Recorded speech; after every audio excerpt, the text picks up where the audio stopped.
that I can't get out of my head.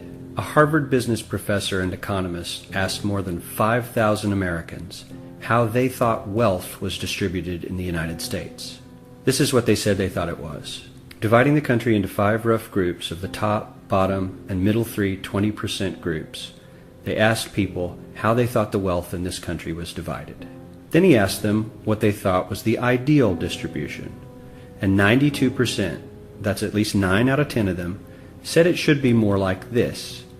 In other words, more equitable than they think it is. Now that fact is telling, admittedly, the notion that most Americans know that the system is already skewed unfairly. But what's most interesting to me is the reality compared to our perception. The ideal is as far removed from our perception of reality as the actual distribution is from what we think exists in this country. So ignore the ideal for a moment. Here's what we think it is again. And here is the actual distribution. Shockingly skewed.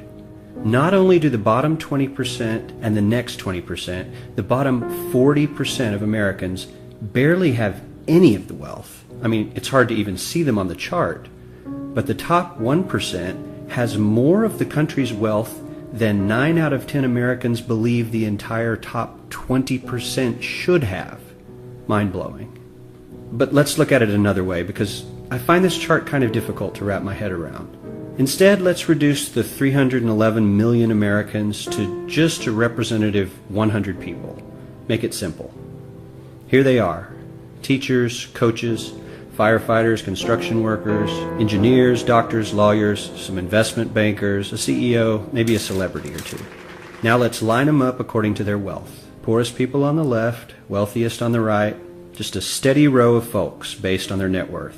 We'll color code them like we did before based on which 20% quintile they fall into. Now let's reduce the total wealth of the United States, which was roughly $54 trillion in 2009, to this symbolic pile of cash. And let's distribute it among our 100 Americans. Well, here's socialism, all the wealth of the country distributed equally. We all know that won't work. We need to encourage people to work and work hard to achieve that good old American dream and keep our country moving forward. So, here's that ideal we asked everyone about. Something like this curve. This isn't too bad. We've got some incentive, as the wealthiest folks are now about 10 to 20 times better off than the poorest Americans. But hey, even the poor folks aren't actually poor, since the poverty line has stayed almost entirely off the chart. We have a super healthy middle class with a smooth transition into wealth. And yes, Republicans and Democrats alike chose this curve. 9 out of 10 people, 92%, said this was a nice, ideal distribution of America's wealth. But let's move on. This is what people think America's wealth distribution actually looks like. Not as equitable, clearly, but for me, even this still looks pretty great.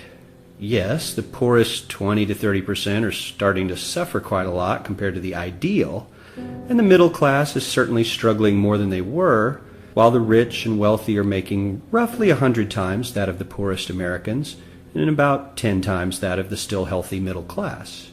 Sadly, this isn't even close to the reality. Here is the actual distribution of wealth in America. The poorest Americans don't even register.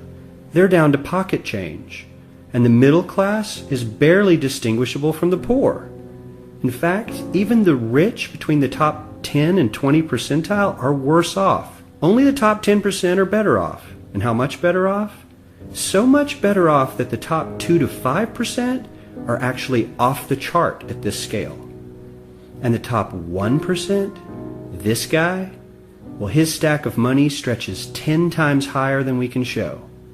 Here's his stack of cash, restacked, all by itself. This is the top 1% we've been hearing so much about. So much green in his pockets that I have to give him a whole new column of his own, because he won't fit on my chart. 1% of America has 40% of all the nation's wealth.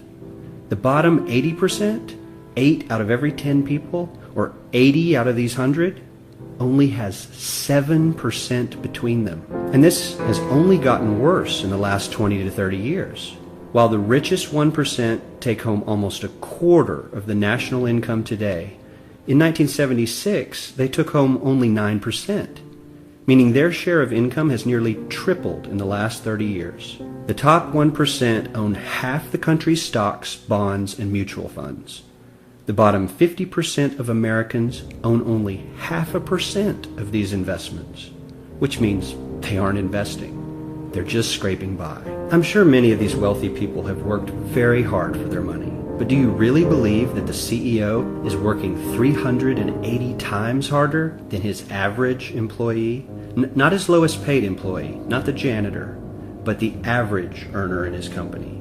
The average worker needs to work more than a month to earn what the CEO makes in 1 hour. We certainly don't have to go all the way to socialism to find something that is fair for hardworking Americans. We don't even have to achieve what most of us consider might be ideal. All we need to do is wake up and realize that the reality in this country is not at all what we think it is.